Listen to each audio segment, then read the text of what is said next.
मुझे एक बात याद आई, दो भाई थे, उन दोनों के बीच में एक ही लड़का था। उनके मन में विचार आया कि अब हमें लड़के का विवाह करना है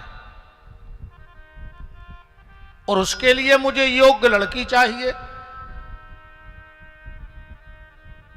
तो दोनों भाई निकल पड़े लड़की ढूंढने अपने। एक बेटा था दोनों के बीच में। एक गांव के बाहर गए, एक बेटी चूल्हे पर कुछ रोटी बना रही थी, कुछ भोजन पका रही थी। देखने में बड़ी सुंदर थी। दोनों लोगों ने विचार किया कि ये बेटी हमारे लड़के को उचित रहेगी। तो दोनों पहुंच गए, उस बेटी को देखा और देखकर विचार किया कि सुंदर तो है पर इसमें ज्ञान है कि नहीं। क्योंकि हम लोग जब शादी करते हैं तो दो चीजों पे हमारा ध्यान होता है, एक तो चमड़ी और दूसरा दमड़ी। बोलो गलत तो नहीं है? हम लोग चमड़ी देखते मतलब सुंदरता देखते हैं, और फिर दमड़ी देखते हैं पैसा मिल जाए। हमें गुण से कुछ नहीं लेना। एक सास ने बहू से कहा, तुम्हारे बाप ने तुम्हें संस्कार नहीं दिए? बहू ने कहा, मां तुमने दहेज में संस्कार मांगे ही नहीं थे। तुमने तो टीवी मांगा था, फ्रिज मांगा था, कूलर मांगा था, कैश मांगा था, गोल्ड मांगा था, और तुमने जितना मांगा उससे डबल करके हमारे पापा ने दिया, पर तुम्हारी लिस्ट में कहीं संस्कार थे ही नहीं। अगर तुमने संस्कार मांगे होते तो तुम्हें संस्कार मिलते, पर हम लोग संस्कार नहीं देखते। हम लोग चमड़ी और दमड़ी वाले लोग बैठे हैं।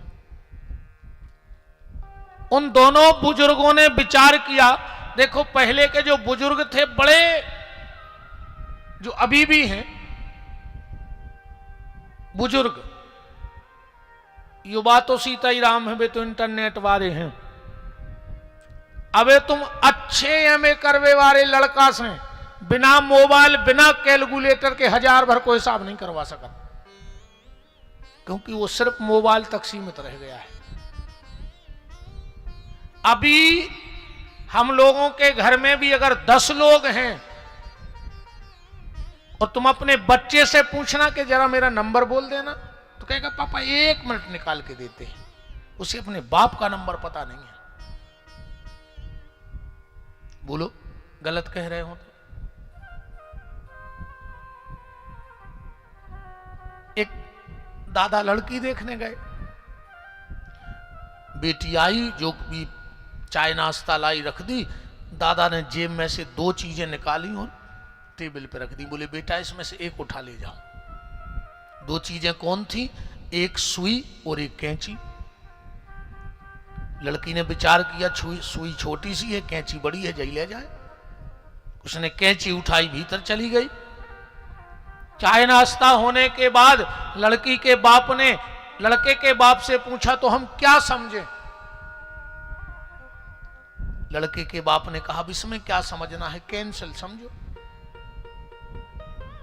इसमें क्या समझना, कैंसिल समझो। क्यों? बोले तुम्हारी बेटी कैंची ले गई, वो मेरे घर को काटने का काम करेगी। अगर सुई ले जाती तो वो मेरे घर को जोड़ने का काम करती, क्योंकि सुई जोड़ने का काम करती है और कैंची काटने का काम करती है। वो दोनों बुजुर्ग उस बेटी के पास गए और बोले बेटी क्या कर रही हो? बेटी बोली, दादा एक को पकड़ रही हूं, 100 को परख रही हूं।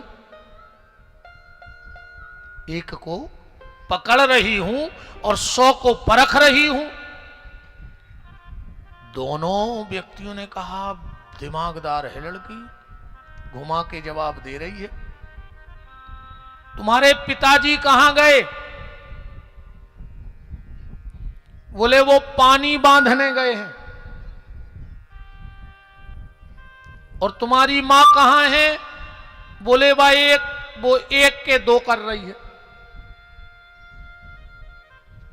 और कौन है घर में? बोले भाई। बोले वो कहां है? बोले वो पागल खाने गया है।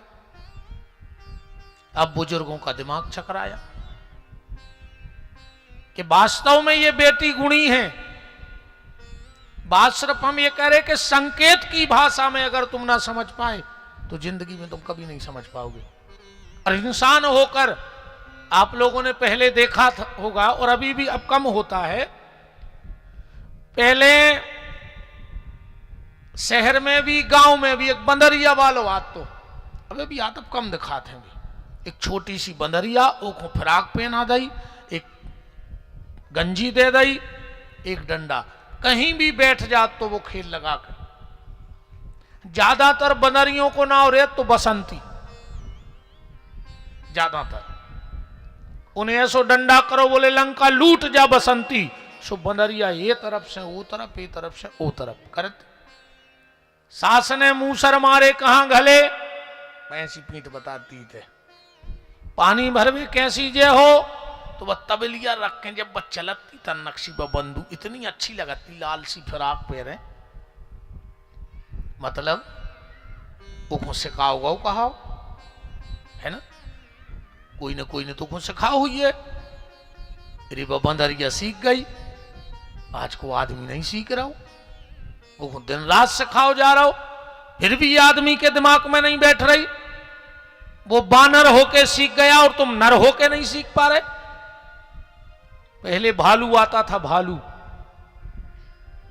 वो नचाने वाला कहता था भोला ससुराल जाओगे, तो वो भालू ऐसी गर्दन करत तो हाँ जे है। सास नाव पलंग बिछे बैठो, ऐसी गर्दन। ससुर नाव चद्दर बिछे बैठो, घर वाली फटी दरी बिछे बैठो, सो वो फर्श में लूट जात तो ऐसे सोए। फिर याद होगा ना सबको, उसे भी किसी ने सिखाया होगा, वो सीख गया। पर आज के आदमी के दिमाग में नहीं बैठ रही कोनो बात। शेर कितना हिंसक जानवर है, पर जब वो भी पिंजड़े में होता है और ट्रेनर कहता है बाबूजी आए राम राम करो, वो बिल्कुल नहीं जाने के राम क्या आए। और ऐसे होने का फिर भी वो पिंजड़ा में दो ही हाथ पांव आगे कैसे फेंकत है, मतलब उसको सिखाया गया होगा, वो सीख गया। पर आज के आदमी के दिमाग में बात नहीं बैठ रही। और जो व्यक्ति संकेत में नहीं समझा वो कभी समझ नहीं सकता है। दोनों बुजुर्गों का दिमाग चकरा गया। आखिर ये बेटी कह क्या रही है? तो दोनों ने कहा बेटा हमें तुम्हारी बात समझ में नहीं आ रही है। हमने तुमसे पूछा क्या कर रही हो, तुमने कहा एक को पकड़ रहे 100 को परख रहे। बोले दादा हम चावल बना रहे। जब चावल देखा जाता है तो एक ही चावल देखा जाता मसल के पक गया कि नहीं पक गया, कि पूरे चावल मसल जितने हंडी में चढ़े हैं। एक को पकड़ रहे हैं और 100 को परख रहे हैं। और बोले बेटी हमने पूछा तुम्हारे पिताजी कहां हैं, तुमने कहा पानी बांधने गए हैं। बोलो एक आदमी का मकान बरसात लगी है तो उसके मकान में पानी गिरता है तो उसको ठीक करने गए, पानी बांध रहे, छावनी करने गए। तो पानी तो बांधना है कि मकान में न आए। और बोले मैंने पूछा तुम्हारी मां कहां है, तुमने कहा एक का दो कर रही है। बोले बात दार बना रही, दार दर रही है। दाल जब चक्की में डाली जाती है एक के दो नहीं हो जाए। वाह क्या बात है। बोले तो क्या तुम्हारा भाई पागल है, तुमने कहा पागल खाने में है। बोले नहीं पागल नहीं है। तो तुमने क्यों कहा कि पागल खाने गया है? बोले वो शराब पीने गया है। और जो शराब पीने जाता है वो पागल ही है ना। कई बार लोग कहते हैं कि आदमी शराब पी के बेहोश होता है। हम इस बात को नहीं मानते। कोई कुछ भी कहे हम नहीं मानते। कुछ बातें ऐसी हैं कि हमारा दिमाग ही नहीं काम करता। जैसे एक बात लोग कहते, पानी पियो छान के, गुरु बनाओ जान के। ये कहावत तो लगभग सबने सुनी होगी कि पानी पियो छान के और गुरु बनाओ जान के। कितने लोग सहमत हो अच्छे इस बात से? कितने लोग इस बात को सबने सुनी, कोई नई बात नहीं बता रहे हम। तो क्या ये बात सत्य है कि पानी छान के पीना चाहिए? और अगर ये बात सत्य है तो अभी हम इसी शिवालय में किसी नाली से एक कुप्पा भर के मंगवा रहे हैं। आप जितनी बार कहो हम उतनी बार छनवाएंगे। अब कौन कौन पिएगा जरा हाथ उठाओ। बात तो तुम्हारी है, तुम ही लोग कहते कि पानी पियो छान के। हम 1000 बार उस पानी को छनवाएंगे, तुम कहो तो हम 10,000 बार छनवाएंगे, पर क्या कोई पिएगा? कोई नहीं पिएगा। कुछ बातों में अपना अनुभव लगा लेना चाहिए। मेरे हिसाब से पानी पियो जान के पीने लायक है कि नहीं है? पानी छान के मत पियो, पानी जान के पियो कि ये पीने लायक है कि नहीं है। और गुरु बनाओ छान के। ऐसे गुरु नहीं, आजकल तो तमाशो मचका गुरु दीक्षा। कोनो भी बड़ो सो बाबा जी आओ, लाओ नारियल में बैठे होते हैं। तमाशो मच के रहेगा। गुरु ने भाव कपड़ा हो गए, हर महीना बदले जा रहे। हमारी सुन लो एक बहुत कड़वी बात, जिंदगी में 2 चीजें कभी डबल नहीं होती, एक बाप और एक गुरु। कभी डबल नहीं होते। न 2 बाप होते हैं किसी के और न 2 किसी के गुरु होते हैं।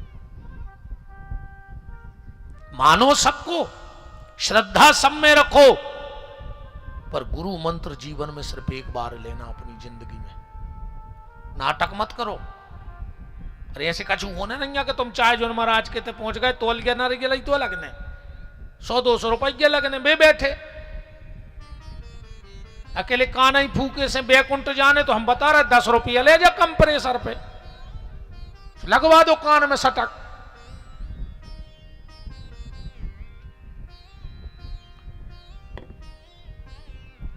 अगर एक बार गुरु मंत्र ले लिया है तो दूसरी बार गुरु मंत्र ग्रहण नहीं करना कभी। अच्छी बातें सबसे सीखो। हम आए हैं, हम कोई अच्छी बात बताएं, उसको ग्रहण कर लो।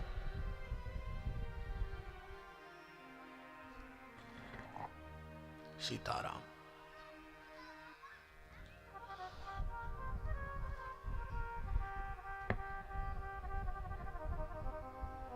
व्यास गद्दी से अगर कोई अच्छी बात मिल रही है तो उसको स्वीकार करो। अच्छा फोटो बन लिया है, चलो अच्छी लग रही है। जय हो भगवान।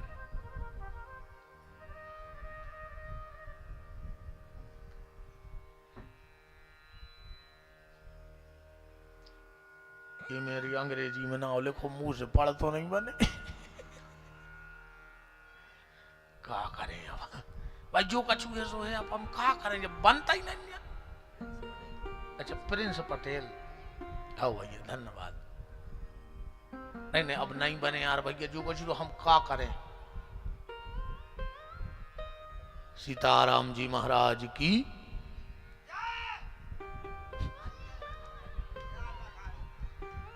बैठ जाओ।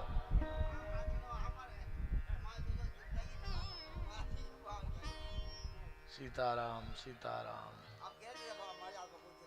हाँ बे नहीं मनने राम।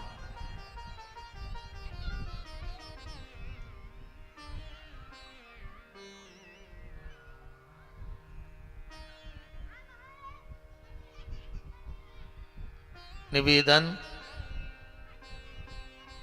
आपसे चल रहा है, गुरु एक बार बनाना। बात सबसे लो, जो अच्छी लगे वो ले जाओ। ये व्यास गद्दी कुछ ऐसा बोल रही है जिससे आपको लगता है कि मेरे जीवन में सुधार आएगा, तो वो शब्द ले जाओ।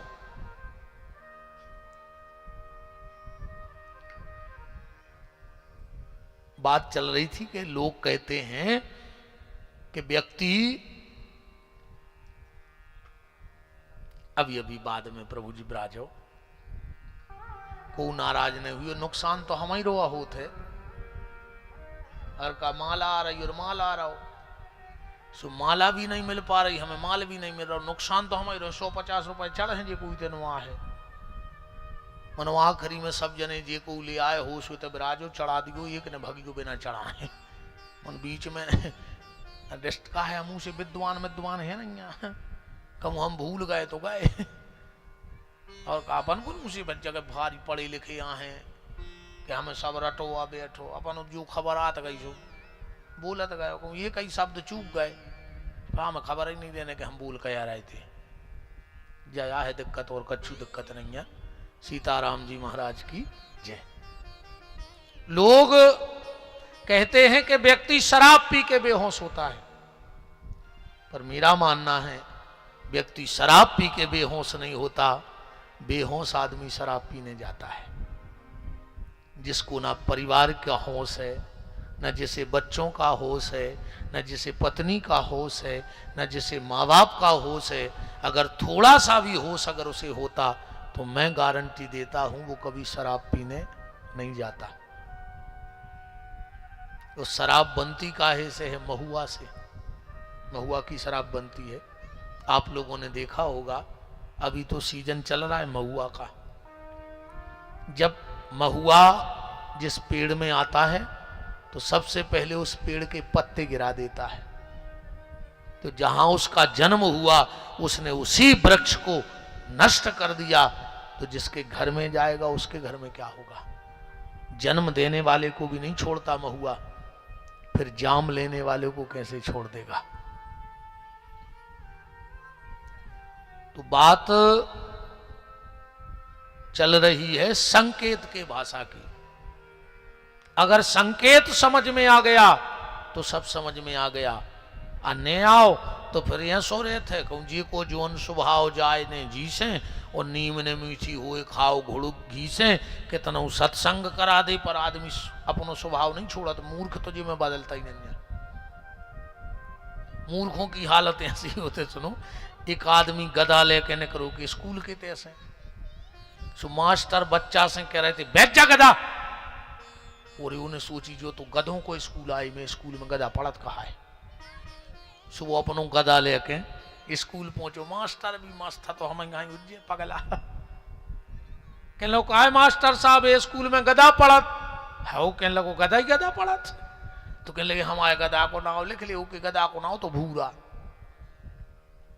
मास्टर ने सोई नकली रजिस्टर उठा के और नाव लिख दो कोई भूरा गधा कोई एडमिशन। और तो मजाक में हत। बोले अब क्या करने? बोले अब छोड़ जा, तुम जाओ। फिर वो सही में छोड़ गाओ। बोले कब आए? बोले आज जो 2-5 साल लगे हैं पढ़वे लिखवे में। अरे बोले तो नहीं पढ़ाने, वो तो चिट्ठियां बांचन लगे, तो पढ़ाने। बोले तो ठीक है 15 दिन बाद आ जज्जो। फिर 15 दिन बाद वो पहुंचो। गधा तो भगाई गाओ, तो कहा हूं गधा रे। कहने लगे मास्टर साहब हमारा भूरा कहाँ है गधा? पढ़ लिख गाओ। अरे बोले भैया तुम्हारा भूरा गधा। तुम क्या कह रहे? पढ़ लिख गाओ, कलेक्टर बन गाओ कलेक्टर। अरे वो भारी खुश के मुरु गधा कलेक्टर बन गाओ। वही समय उस शहर में आओ तो एक कलेक्टर भारी भूरा गोरो नारो जोते से न करो। सु कलेक्टर साहब जा रहे जो चले भूरे, अरे भूरा, अरे भूरा। जब कलेक्टर को नाम नहीं को सुन चिल्ली आ रहा हो जे। जैसे ही कलेक्टर साहब गाड़ी में बैठने लगे जो तो पांव पकड़ गए। कह लो अरे भूरा घरे नहीं चल ले। कलेक्टर साहब को गुस्सा के सुने एक लात दई। कह लो अरे भूरा कलेक्टर बन गया मनु लात मार वो नहीं छोड़ोते। ऐसे मूर्खों को कोई फर्क नहीं पड़त, मैं तो लात मार वो। बात बहुत गहराई से हमारी हंसी को भी आप समझते चलना। हमारे जो व्यंग भी हैं वो किसी व्यक्ति विशेष के लिए नहीं है। हम जो यहां से बहुत कड़वा भी बोलते वो किसी व्यक्ति विशेष के लिए नहीं है, वो हमारे परिवार के सुधार के लिए है, वो हमारे जीवन के सुधार के लिए है। कल आप चर्चा में सुन रहे थे, परीक्षित जी को 4 बातें बताई थी कल की कथा में सुखदेव जी ने। जितासनो, जित श्वासो, जित संगो, जितेंद्रिया। अब परीक्षित जी ने हाथ जोड़कर एक प्रश्न किया कि दुनिया बनाने वाले का तेरे मन में समाई, तूने काहे को दुनिया बनाई, तूने काहे को दुनिया बनाई। दुनिया बनाने वाले का तेरे मन में समाई, तूने काहे को दुनिया बनाई, तूने काहे को दुनिया बनाई। जो आए फिल्मी गाना आप सुनो ये, पर पहले के फिल्मी गाना इतने अच्छे बनते कि देखो हमने भागवत में गा लो, और बिल्कुल जे को देखने उसको देख ले। बिल्कुल जय बात परीक्षित जी ने भगवान सुखदेव जी से पूछी कि भगवान के ऐसे मन में काय आ गई कि उन्होंने दुनिया बनाई। और जय गाना कह रहा, दुनिया बनाने वाले का तेरे मन में समाई, तूने काहे को दुनिया बनाई। पहले के गाना इतने अच्छे थे, क्या गाना बनते पहले। ईश्वर सत्य है, सत्य ही शिव है, शिव ही सुंदर है। जी ना गाना, जागो उठ कर देखो जीवन ज्योत उजागर है, राधा मोहन शरणम सत्यम शिवम सुंदरम। यही तो श्लोक यहाँ है। क्या गाना बनते है ना। बड़ी देर भई नंद लाला, तेरी राह तके ब्रजवाला। ओ ग्वाल बाल एक एक से पूछे, कहाँ है मुरली वाला। ए मालिक तेरे बंदे हम, ऐसे हो हमारे करम। नेकी पर चलें और बदी से डरें, ताकि हंसते हुए निकले दम। ये अंधेरा घना छा रहा, तेरा इंसान घबरा रहा। ऐसे नहीं बनते गाना, इनमें सार हतो। और आज के गाना कई ढंग चका ढंग चका ढंग चका। अब बताओ जो ढंग चका क्या है। एक को अर्थ करो तो आ जाओ मंच पे, हम माइक दे रहे हैं। का मतलब है इन गानों को ढंग चका को। कहिए क्या बोलती तू, आती के खंडाला। क्या करें आके खंडाला, मार जा फांसी लगा दे और क्या करो। बताओ का गाना बन रहा है यार। पर इसमें भी फर्क है। पहले का जो संगीत होता था उसको कहते थे शास्त्रीय संगीत, सुगम संगीत। शास्त्रीय संगीत मतलब शास्त्र मत बात गीत में होगी, उसको शास्त्रीय संगीत कहा जाता था। और आज के ये बच्चे जानते होंगे, मोबाइल पे टीवी की स्क्रीन पे क्या आता है, इस हफ्ते का पॉप सॉन्ग, जिसमें पहले पाप लगा है, उसके पीछे का गाना कैसा होगा ये भी तो विचार करो।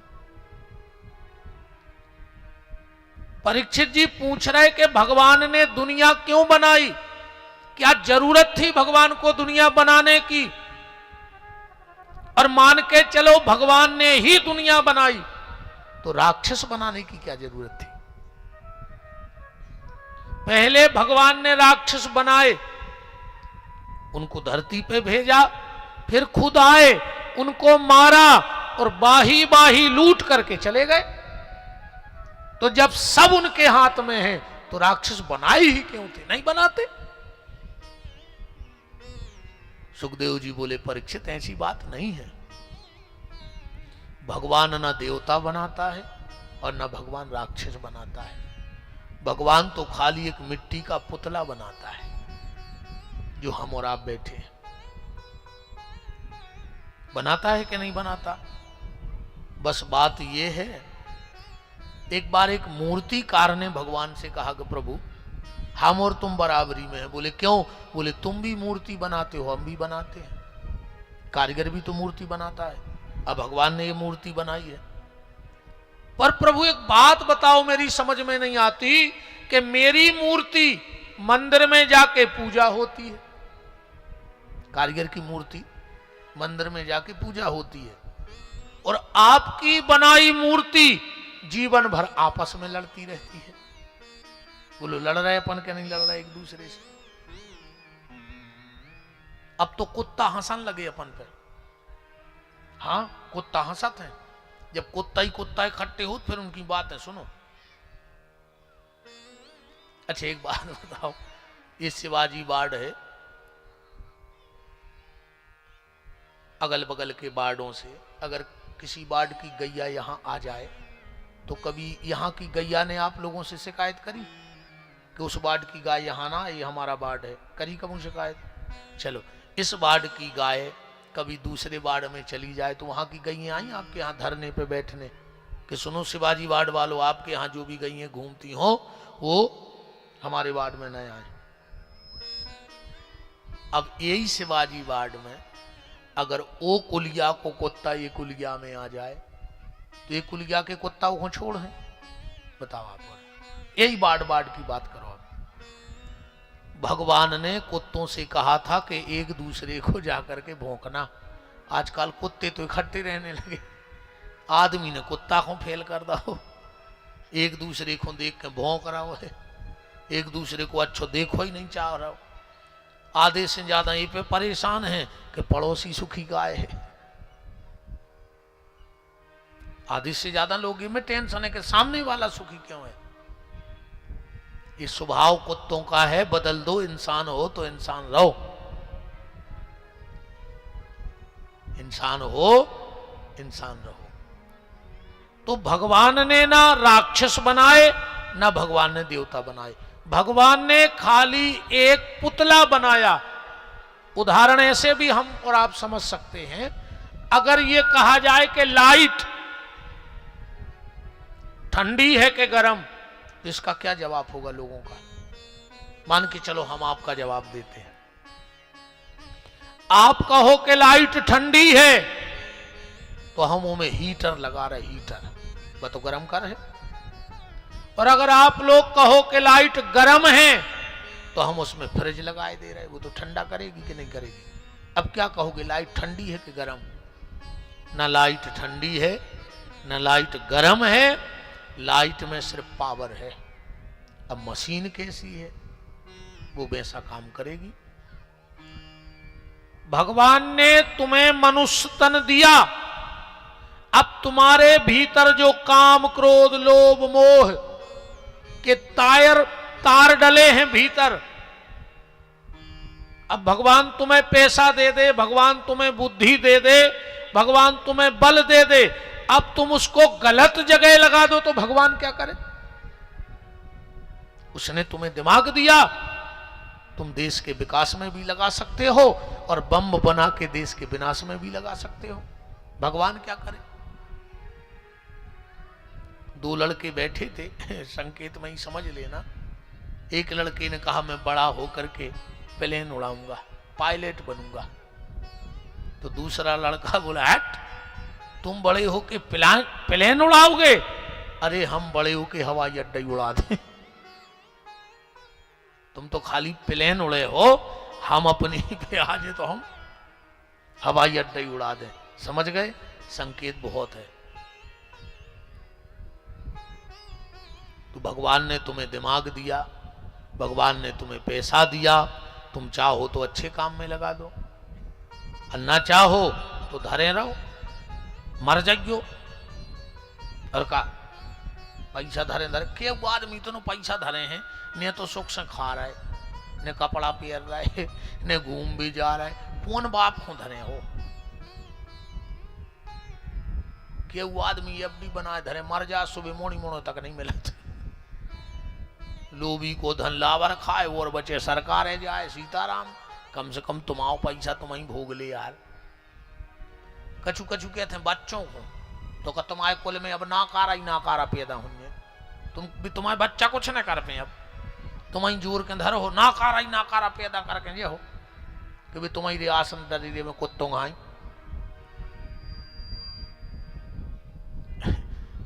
उपयोग करो, उपयोग, समय का उपयोग करो, धन का उपयोग करो, बुद्धि का उपयोग करो, पर इनका दुरुपयोग मत करो। आदमी दुरुपयोग में ज्यादा लगा रहा हो धन बुद्धि, पर इनको उपयोग करो। अगर ईश्वर ने तुम्हें दिया है तो उसका उपयोग करो। तो परीक्षित न भगवान देवता बनाता है ना राक्षस, वो तुम्हें पावर देता है। उस पावर का तुम क्या उपयोग कर रहे, ये तुम्हारे हाथ में है। चलो, परीक्षित ने दूसरा प्रश्न किया, भगवान एक बात बताओ, जब भगवान ने सृष्टि बनाई तो भगवान का साथ किसने दिया? आप तो कह रहे भगवान के पहले कुछ था ही नहीं, तो फिर भगवान का साथ किसने दिया? और रामायण में स्पष्ट लिखा है, संग सहाय न दूजा, कोई सहायक नहीं था। भगवान ने सृष्टि बना दी, तो कैसे बनाई? सुखदेव जी बोले, परीक्षित ऐसे बनाई, एक मिठाई होती है, मिठाई तो बहुत होती हैं पर एक मिठाई होती है। जैसे आप रसगुल्ला बनाओ तो 3 चीजों की आवश्यकता तो पड़ेगी, खोया, शक्कर और घी तेल, जब रसगुल्ला बनेगा। तुम बर्फी बनाओ तो 3 चीजों की आवश्यकता पड़ेगी, शक्कर, बेसन और घी। तुम बूंदी भी बनाओ तो 3 चीजों की आवश्यकता पड़ेगी। पर दुनिया की एक मिठाई ऐसी है, उसे बनाने के लिए किसी की आवश्यकता नहीं और मिठाई बन जाए। जानते हो आप लोग उस मिठाई को? कुछ नहीं डलेगा, एक चीज से मिठाई बनेगी।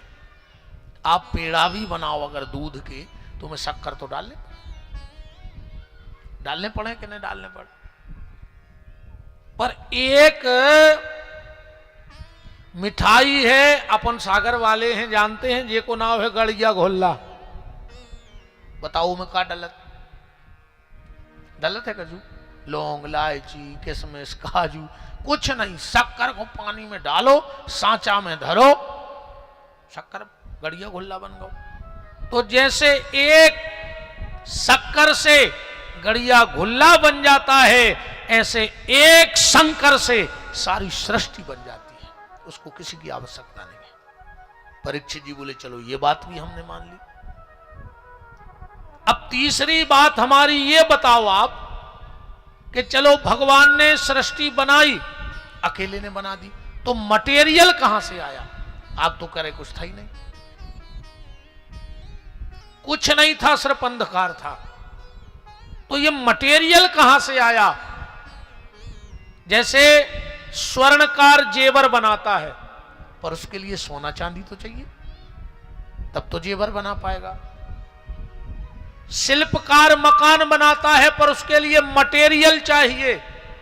हलवाई पकवान बनाता है, पर उसके लिए राशन चाहिए। ऐसा कोई हलवाई नहीं जो बिना राशन के तुम्हारे घरे आवे और सब बना के चलो जाए।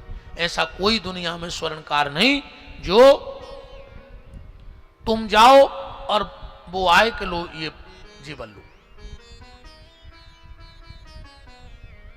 अब मुझे आप ये बताओ कि जब कुछ नहीं था तो ये मटेरियल कहां से आया? और सुखदेव जी ने बड़ा सुंदर उदाहरण दिया। कहा, राजन, एक कीड़ा होता है, वो कभी ना पानी पीने जाता है कहीं, ना कुछ खाता है, अकेला आता है और निर्माण करके चला जाता है। उस कीड़े का नाम क्या है? उस कीड़े का नाम है मकड़ी। एक मकड़ी तुम्हारे पूरे घर में जाला बुन के चली जाएगी, पर क्या कभी किसी ने मकड़ी को पानी पीते देखा? कहां से आता है इतना जाला, कहां से बुनती है? वो अपने भीतर से प्रकट करती जाती है और पूरे घर में जाला बुन करके चली जाती है। ऐसे ही परमात्मा है, उसको जब जिस वस्तु की आवश्यकता पड़ती है वो स्वयं अपने भीतर से प्रकट कर लेता है और संसार की सृष्टि को रच देता है। राजन, वो बड़ा कारीगर है, बहुत होशियार है, इतना बड़ा कारीगर है, इतना बड़ा कारीगर है। आजकल मकान बन रहे हैं तो खिड़कियों में ऐसा कांच लग रहा है कि भीतर वाला तो देख ले कि बाहर कौन है, पर बाहर वाला नहीं देख पाता कि भीतर कौन है। बोलो दिखता है ना आजकल ऐसे अब कांच आंच लगन लगे हैं। ये कांच का आविष्कार कहां से हुआ? इस कांच का आविष्कार इंसान की आंख से हुआ, इस जीव की। इसमें भी वही लेंस डला है कि भीतर वाला तो देख रहा है कि शिवाजी वार्ड में कौन कौन बैठा है, पर क्या किसी को भीतर वाला दिख रहा है कि तुम्हें कौन देख रहा है? इसी आंख से सब दिख रहा, पर तुम आंख में से देखो तो तुम्हें भीतर को दिखा जे कि नसें मसें कहां की टूट गई, कहां कैसो है। ये वही कांच लगा है। और जो मनुष्य है भगवान ने बड़े प्यार से बनाया इसको। बस क्या होगा कि मनुष्य बनावे के बाद फिर भगवान ने कछु नहीं बना। काश भगवान ने सोची या तो बहुत बड़ी गलती हो गई, हमने आदमी बना दो। हाँ, आप कभी पढ़िएगा सृष्टि में अंडज, पिंडज, स्वदज, ये सब बनाए भगवान ने पहले, सबसे आखिरी में मनुष्य बनाओ। और मनुष्य बना के भगवान इतना परेशान है वो दिन से, इतना परेशान है भगवान कह रहा हमने कौन घड़ी में आदमी बना दो, क्योंकि और कमों को भगवान के रोबेगा वो नहीं है आदमी के अलावा। और हमें लगता उसी दिन से भगवान छुप गया आदमी बना के कि हम मिले ही नहीं। भगवान ने आदमी बनाया, आदमी ने अपनी डिमांड चालू करी। एक दिन भगवान बोले कहां छुप जाएं अब? तो किसी ने कहा हिमालय पे छुप जाओ। भगवान बोले जो आदमी आए एक न एक दिन हिमालय पे पहुंच जाए, सो पहुंच गओ। बोले हम तो नहीं छुप रहे। किसी ने कहा तुम एक काम करो चंद्रमा पे छुप जाओ। भगवान बोले वो तो पहुंच जाए आदमी, सो पहुंच गओ। अब भगवान ने सोची ऐसी जगह कहां से ढूंढे जहां में आदमी ने ढूंढ पाए। तो एक संत बोले प्रभु हमें ऐसी जगह बता रहे कि आदमी उते आपको कब ढूंढ है ही नहीं, और सब जगह ढूंढ है। बोले कहां? बोले तुम जाके आदमी की आत्मा में छुप जाओ, आदमी के भीतर छुप जाओ। आदमी हर जगह ढूंढेगा पर कभी अपने भीतर भगवान को नहीं ढूंढेगा। और ढूंढ भी नहीं रहा आदमी। मंदिर में ढूंढ रहा है, तीर्थों में ढूंढ रहा है, और अपने भीतर नहीं ढूंढ रहा है। क्योंकि ईश्वर तो यहां छिपा बैठा है, तुम्हें यहां प्रकट करना है उसको। और जिस दिन यहां प्रकट हो गया हृदय में, तो मैं गारंटी लेता हूं वो पृथ्वी के कण कण में तुम्हें नजर आने लगेगा। और जब तक यहां नजर नहीं आएगा तो तुम कहीं चले जाओ, वो तुम्हें नजर नहीं आएगा। फिर कण कण में ईश्वर है, हर जगह ईश्वर है। ऐसा नहीं कि हाथी में ज्यादा है, चिंटी में कम है, बराबरी से। हरि व्यापक सर्वत्र समाना, प्रेम ते प्रकट हो में जाना, सब में बराबरी से है। एक बार संत जी शिवाजी वार्ड में से निकले, तो एक घर के बाहर बैठ गए। कमरे में 4-5 बच्चा लड़ रहे थे शिवाजी वार्ड में। एक बोलो कि हम हाथी खे हैं, हाथी। दूसरो बोलो हम शेर खे हैं। एक बोलो हम ऊंट खे हैं। एक बोलो हम घोड़ा खे। बाबा जी को तो पसीना आ गया कि धन रे शिवाजी वार्ड के बाल बच्चे, बताओ वे हाथी खावे लड़ रहा है, वे घोड़ा खावे लड़ रहा है। तो बाबा जी ने विचार किया कि ऐसे वीर बालकों का तो दर्शन करना चाहिए। और बाबा जी उठे और जो खिड़की में हो झांक के देखे तो का देख रहे, वे चार ही बच्चा बीच में गड़िया घुल्ला धर के लड़ रहा है। अब देखो हाथी भी है, घोड़ा भी है, ऊंट भी है, पर असल में तो शक्कर है कि नहीं है। ऐसे जितने भी जीव हैं ये पृथक पृथक अलग अलग भली दिख रहे हैं, पर इनके भीतर बैठा तो परमात्मा ही है, ईश्वर तत्व ही बैठा है। तो परीक्षित, भगवान ने इस इंसान को बनाया और बना के छुप गया। इंसान को बनाया और बना के छुप गया, क्योंकि इंसान की इतनी डिमांड है, इतनी डिमांड है कि कोई पूरी कर ही नहीं पा रहा। बोलो किसी को संतोष है? किसी को संतोष नहीं है। 24 घंटे पैसा, कैसा, जैसा, पर पैसा। कैसे भी आए, कहीं से आए, किसी की हाय का आए, बद्दुआ का आए, पर आए। बहुत हिसाब से पैसा रखना, बहुत हिसाब से। आराम से बांटती बेटा, हल्ला न कर क्यों है। हाँ अच्छी आराम आराम से, पानी तो खूब पियो, तुम्हें कोई दिक्कत नहीं है भाई। वो अपने स्वभाव में नंजा के हमारे घरे आज जो, हम सो हैं तुम गाज जो। भाई सुनो तो हम चले आए ना, हमें तो दो ही प्रकार की कथा याद। 2-3 भजन गए हैं, 10:30 बजे हो घरे भाग छे, कथा पूरी हो गई। हमारी कथा है बफर सिस्टम। हाँ जबरदस्ती नंजा के तुम्हें दाल आई रोटी खाने, देखो जो चाहने वो ले जाओ। बिल्कुल हर प्रकार की दुकान लगी घेरा हूँ, तुम्हें का सुनने वो मिल है सुनबे। अच्छी सुनो तो अच्छो सुने, नहीं सुन सुखा है हम तो वही कहते कि बजाओ रे। 2-3 बार हम थप्पड़ी बजा के जय जय कर दे, तुम्हारे थप्पड़ी ठुकत ठुकत घरे भाग जाओ। पर हम ज्यादा थप्पड़ी ऐसे नहीं बजवाएं कि उनमें खतरा है। कहूँ तुम्हारे 7 दिन में थप्पड़ी बजावे की आदत पड़ गई, बताओ। आदमी की अच्छी कथा कराई, जे को देखो वो तई ठाड़ो। इस अपन हूँ ज्यादा आदत नहीं बनाने थप्पड़ी वालों की। हाँ हम इसे ज्यादा बजवाता ही नहीं है, एक आध बार कीर्तन में बजा ले। अरे फिर खतरा है भैया, तुम 7 दिन आए थे बैठे, अब तुम्हें आदत पड़ गई। कोनो दिन घरे सोता ही सोत बजान लगे, और संशय। इसे थप्पड़ी को ज्यादा काम नहीं है।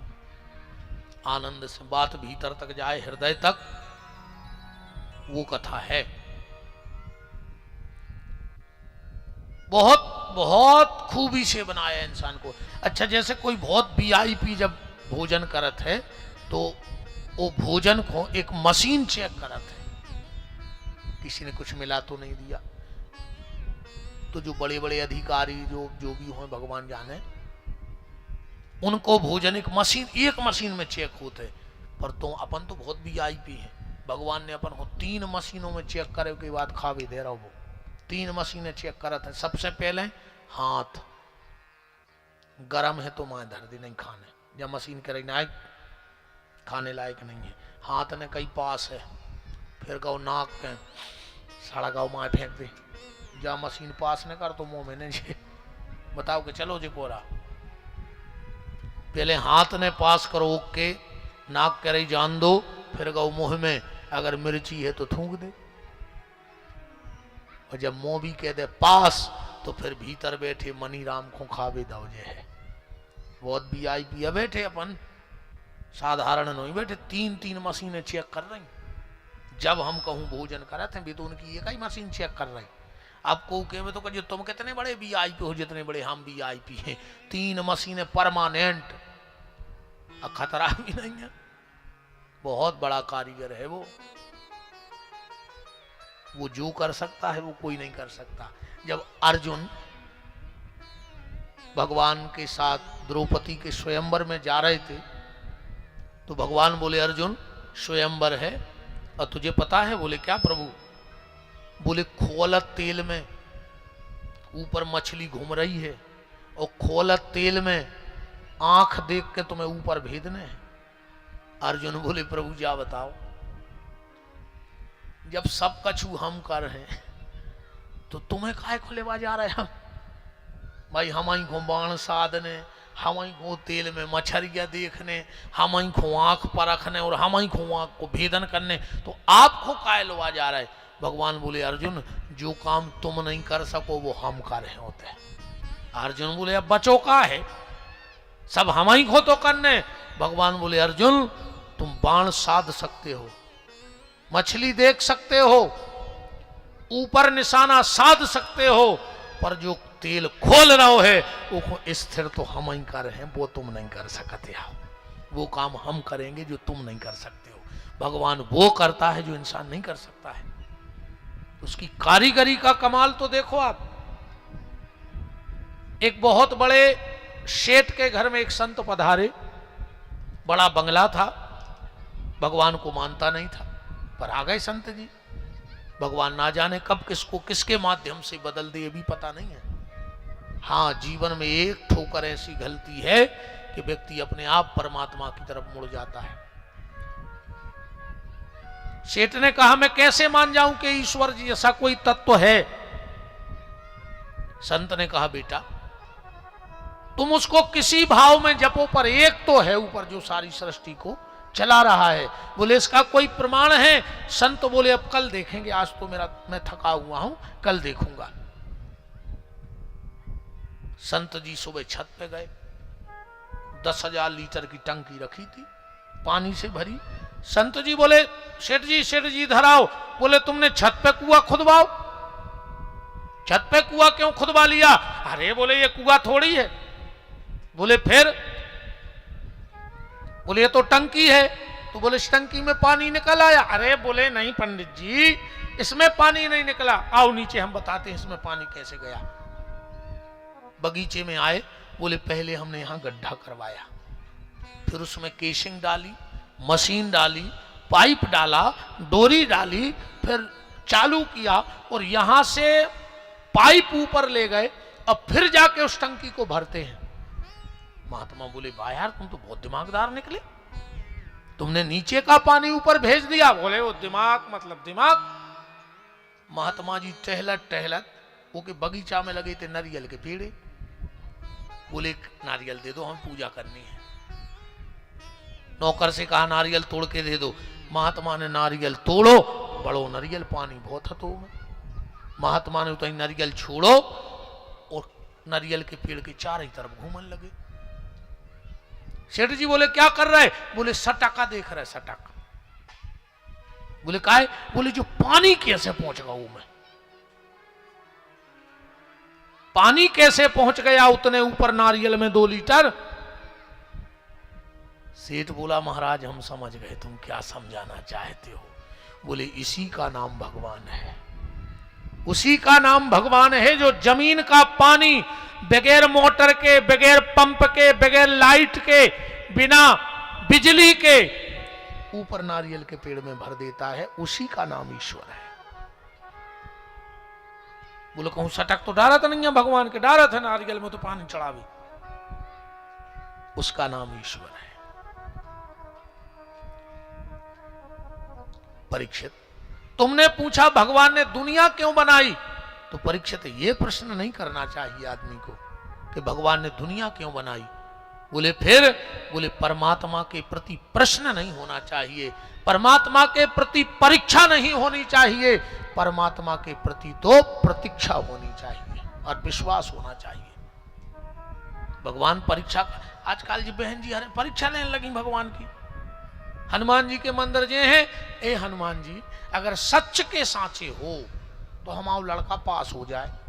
अब तुम्हारा लड़का पूरी साल मोबाइल चलाते रहो, कंची खेलत रहो, हनुमान जी दे आवे पेपर। तुम्हारा लड़का पास होगा तो हनुमान जी सच्चे कहा है, और लड़का फेल होगा तो हनुमान जी झूठे कहा है। तुम दे हो भगवान को प्रमाण पत्र। कछु कछु कहते हैं ये दुर्गा तुम सच्ची की सांची हो तो हमारी सास के मुंह में छाले हो जाए, 6 महीना है बोल ले पाए। अरे राम राम का हालत बन के रह गई। भगवान परीक्षा का नहीं, प्रश्न का नहीं, प्रतीक्षा का विषय है। प्रतीक्षा करो, आज नहीं तो कल, कल नहीं तो परसों, और परसों नहीं तो वर्षों के बाद ईश्वर का दर्शन हमें और आपको जरूर होगा। तो परीक्षित व्यक्ति को यह नहीं सोचना चाहिए कि भगवान ने दुनिया क्यों बनाई, व्यक्ति को यह सोचना चाहिए भगवान ने इतनी प्यारी दुनिया बनाई कैसे होगी। और फिर उसके बाद यह सोचना चाहिए कि जिसकी कल्पना इतनी सुंदर है, इस प्रकृति क्या है परमात्मा की कल्पना, और जिसकी कल्पना इतनी सुंदर है वो परमात्मा कितना सुंदर नहीं होगा, और क्या कभी उससे मेरा मिलना होगा कभी। इस प्रकृति को देखकर उस परमात्मा की सुंदरता का अनुभव उस जीव को करना चाहिए कि भगवान कितना सुंदर होगा। एक बार एक संत जी एक शहर में आए प्रवचन करने, पूरे शहर के लोग ऐसे पागल हुए, एक एक शब्द उनका बड़ा सुंदर निकलता, परिवर्तन के लिए निकलता और लोगों के हृदय में सीधा बैठता। पूरे शहर में उनको लोग जानने लगे, भीड़ होने लगी। चौथा 5वां दिन हुआ और महाराज जी एक दिन अकेले ही सुबह सुबह टहलने निकल गए। अब पंडित जी को क्या पता सागर में या किसी शहर में कौन कहाँ रहता है। तो वो घूमते घूमते उस मोहल्ले में पहुंच गए जहां पर वहां नर्तकियां रहती थी, नाचने वाली। अब पंडित जी को क्या पता, वो तो टहल रहे थे, चले गए। संयोग ऐसा बना कि उस मोहल्ले की जो सबसे सुंदर नर्तांगना थी, नर्तकी थी, वो सुबह सुबह स्नान करके और अपने बाल सुखा रही थी छत पे। और जो बाबा जी ने देखो, तो बाबा जी की नजर ही नहीं हटे, रह गए भी तो यहां से देख के। धीरे धीरे और लोग निकले, वो जानते थे, बोले बताओ रे बाबा को, मंच से इतनी बड़ी बड़ी बातें करत है, और सवेरे सवेरे एक बेश्या को देख भी आओ। वह बेश्या भी जानत थी कि बहुत ऊंचे संत हैं। धीरे धीरे वहां 100, 200, 500 लोग इकट्ठे हो गए, पर महाराज जी की पलक ही ने झपके भी तो देखते ही रह गए। उस बेश्या ने सोची हम तो बदनाम हैं, पर हमारे कारण ये संत बदनाम ना हो जाए, तो उसने उर्दू में एक शब्द कहा वहां से। क्या कह रही है वो चिल्ला के, जो मेरी गली में कदम रखता है वो अपना सर कलम रखता है। मतलब मेरी गली में आने वाले का सम्मान नहीं होता। फिर भी पंडित जी एक टकी लगाए देखा था। उसने सोचा सुना नहीं, तो वो चिल्ला के बोली, जो मेरी गली में कदम रखता है वो अपना सर कलम रखता है। अब झक्की खुली पंडित जी की। अभी उन्हें नहीं देखा कि कितनी भीड़ हमें देख रही, तुरंत उसका जवाब दे दिया।